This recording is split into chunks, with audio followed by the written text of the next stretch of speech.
What's going on, ladies and gentlemen, and welcome to another episode of the Tyrant Documentaries.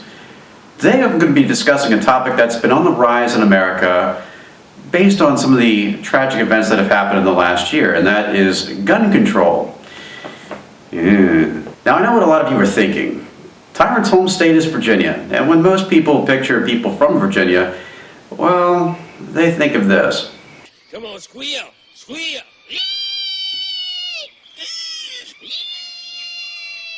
So I'm going to try to bring a unique perspective of gun control while playing a little bit of Halo, so that you don't have to look at my face for 15 minutes. So I'm going to be talking about gun control while using guns and killing people. Yeah, let's do this. Alright, so today's issue is gun control. I'm going to play a little bit of Infinity Big Team while I talk about this. Now, it's a very hot button topic here in America. We do have one of the highest gun crime related incidents in the world right now, about 10,000 a year. And a lot of people have very different perspectives on it. And there are three main key perspectives to look for. Now, first of all, there are the people who want absolutely no restrictions on guns at all. No rules. They want to be able to get any sort of guns they want to. Doesn't matter the ammo count. And I live in the state of Virginia. This is probably one of the least restrictive states in the country. You can walk into a gun show and walk out with as many weapons as you want. There really is no limit. Now, I'm not all for this, and one of the reasons is, I actually know somebody who owns almost 50 guns, doesn't even know where they all are, and has 2 children. Now, that's a little bit scary. Now, I'm sure he's very responsible and so forth, but that's how bad things happen. That's how guns disappear. That's how they end up in the wrong hands. So you don't really want that either. So no gun control at all can be a very bad thing. Now you've got people in column B. Now, these guys want to ban guns permanently, and for people who already have guns, to have them taken away from them. That's not so realistic either. I mean, it's, an interesting idea. There are other countries like the UK and Canada who pretty much have no access to guns. Civilians cannot wield them at all. And that's a great way to go, but the thing of it is, America has almost 500 million people living in it, and this is just our culture. You can't change it overnight. And I can tell you right now that it's not going to work. I mean, Prohibition didn't work for alcohol, and in fact, it started the war, and you're just going to piss off a lot of angry rednecks, just like the ones who live in my home state. In fact, when you think of Virginia, most people think of, well, yeah.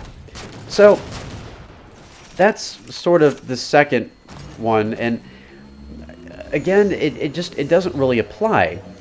Most people think that if you take guns away, that it'll end gun violence, but most people don't realize or understand are the only people who are going to obey that law are law-abiding citizens. So all you're really doing is taking guns away from the people who know how to use them responsibly.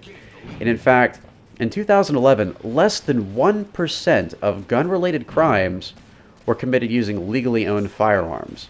1%. So, most of the guns out there, most of the gun-related crimes are committed by people who own their guns illegally. Now, these could be stolen firearms, maybe from people who purchased them legally. These could be guns that were imported from other countries. I know that's actually not too difficult. And in fact, the Desert Eagle that you saw over there, that's from Israel. Now, you can get Desert Eagles pretty easily around here. They're about $2,000.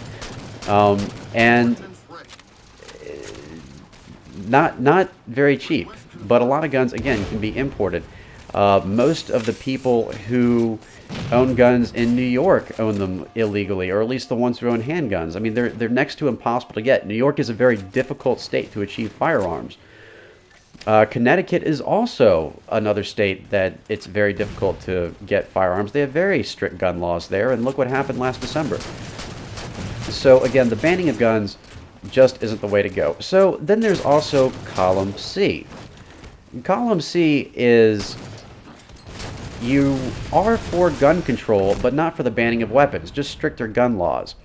And to give some examples of maybe some stricter gun laws that would apply and possibly help is, for one, you could require people to obtain a license before obtaining a firearm. All people. Now, in the state of Virginia, you do have to obtain a license to get a concealed weapons permit, which I do have. I actually own a Ruger SP-101, which is a .357 Magnum, and it's loaded with hollow point bullets, so it's pretty hard to miss. But for going in and purchasing like a shotgun or a rifle or even a civilian-graded AR-15, you don't need to get a license or anything. It's a very light background check. Doesn't even cover medical history. And you can walk out with it. So again, the only way in Virginia you have to get a license is for a concealed weapons permit. So I am all for people having to get a license. And I know that's not a perfect solution. I mean, look at all the dick-ass drivers on the road, and they had to obtain a license, I'm assuming. And, you know, people still drive like complete idiots. But at least people who own guns will be aware of the consequences of misuse. It's better than nothing. Now, another thing is magazine size, types of guns, that sort of thing. A lot of people want bans on assault weapons. I think people don't really understand the definition of the term assault weapon. Maybe they're talking about AR-15s, things like that, but the truth of the matter is AR-15s that are sold to civilians aren't fully automatic, not like the ones that you're thinking, not like military grade. They're single shot. Basically, they're just like rifles that have 30-round clips, which is a lot, don't get me wrong, but it's not a true assault weapon. But at the same time, but just to backtrack a little bit, assault weapons, like true automatic weapons, require a Class 3 license no matter what state you live in, and that's extremely difficult to get. So most people cannot own a machine gun, bazooka, that sort of thing, unless it's homemade, of course. Now, the other half of this one-two punch sort of thing is, why have clips that size? You know, even though they're not fully automatic, you don't need 30 rounds in a gun. I mean, in all seriousness, the two main reasons why people are going to own guns are A, hunting, and B, self-defense. And if it takes you more than 30 rounds to hit your target, you probably shouldn't be owning a gun anyway, much less firing one. So I'm all for the concept of perhaps restricting magazine sizes and even the types of guns that you can have. For example, for home defense, a shotgun or a revolver like I have works perfectly fine. You know, 5 shots is plenty, and guess what? If anyone steals that, even though killing 5 people is a horrible thing, it's still better than dozens. So perhaps limiting the types of guns that people can get. Also the number. You know, I gave you that scenario of the guy who owns 50-some-odd weapons and can't find them all. That's ridiculous. I mean, guns are fun to collect and all, but they're not stamps. They're dangerous. So you really don't need to have that many weapons. Also, they should all be registered. That way people can keep count, and if one does go missing, people can look for it. So, in terms of stricter laws, I don't think that's a bad idea. Now, once again, it's not the end-all to be-all. Unfortunately, not everyone's going to follow this rule. But at least it's a start in the right direction, and I think that that would definitely help us out a lot. So that's pretty much my view on gun control. I don't know what you think. I really would like to hear what people do think about this, whether you are for guns, whether you are against guns. Again, banning weapons, whichever, and then tell me why. What drew you to this conclusion? What makes you think the way that you do? And I'm saying all this, of course, while shooting guns and blowing up people. Video games is kind of another hot button topic, and I want to talk about that for a second too. The NRA is blaming video games because they don't want to take responsibility for their own actions. Well, that's just retarded. I mean, violent video games have been around for quite some time. Anyone in their right mind would know that anyone who plays a video game knows that that's all fantasy. It's not real. You respawn in 5 seconds, no harm, no foul. If anything, it works your mind. It's like an interactive movie nowadays. Sometimes people can suggest that Games actually help keep people even-tempered, so they're not taking it out on real people. They're just going through and it's pretend. It's very innovative.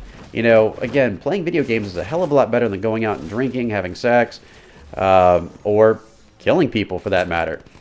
So the fact that the NRA tries to blame games is just stupid. People have blamed television as well, television and movies.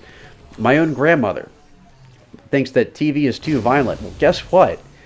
Violent movies have been around since the 20s. I mean, you know, nowadays we have all these crime-based movies and things like that. In the 70s, it was all shoot 'em up cowboys versus Indians, and they were pretty bloody and violent.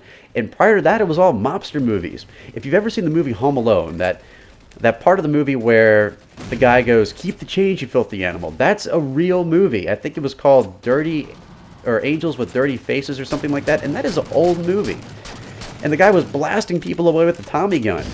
So violence has always been around. So if people think that movies and video games desensitize people to violence, you don't know what you're talking about. It's been this way for decades and decades, almost a century. So again, ultimately, I think that video games, guns, and movies, people blaming them, that's just because people don't want to take responsibility for themselves. Ultimately, it's not these items that do this to us. Okay? Guns do not kill people. People with guns kill people, but that's because people didn't reach out to help them. Ultimately, this is society's fault and nothing else. Just society, and people don't want to blame themselves. So they figure, hey, let's blame guns, let's blame video games, let's blame movies, and if we get rid of all these things, all of our problems will magically go away. Violence has been around since the dawn of the human age. Okay, it's not going to go away if you take these items away. Even if you took away guns entirely, guess what? Pipe bombs. You can go to Lowe's or Home Depot and build one of these things. You can drive a car with a bomb taped to it right into a building. Okay, these will not help you. The best way to solve the violence problem, and it's not going to happen overnight, is merely just to be there for each other. That is the best thing you can do. Don't skip on it. You know, I sit here every day, I see all the trolling that goes on online, all the trash talk, and that's what I'm talking about. You know, I know people are less likely to say those things in person just because they don't have the anonymity that they do online. But, you know, stop being aggressive towards each other. That's the only way we're going to solve violence.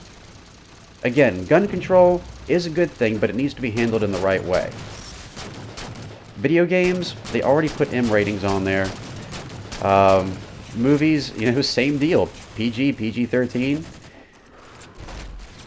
You know, so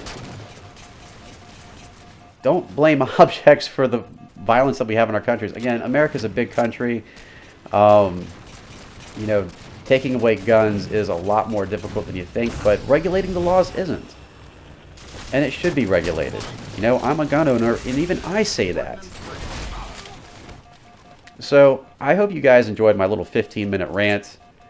I'm going to try to finish up this game here. I'm not doing nearly as badly as I thought I would be. I'm completely ignoring the ordnance. I don't know what that one on the right is. I know there's a railgun, some grenades. Grenades, yeah, they're kind of useless in Halo 4. So, you know, if you have a friend that you think's in trouble that might do something bad, you know, sit down, talk with them. You know, play some Halo. Spend time there and try to work out the trouble that way. One last minute hijack. There we go. So again, let me know in the comments what you think. I'm really eager to hear what you all think about these issues, video games, guns, movies. And I hope this inspired you a little bit. Thank you guys so much for watching the Tyrant documentaries. If you liked it, please rate, comment, and subscribe to MythicTyrant.com. And check out the channel each week for new videos. All sorts of topics, my vlog, my guides. And as always, I'm the Tyrant, signing off.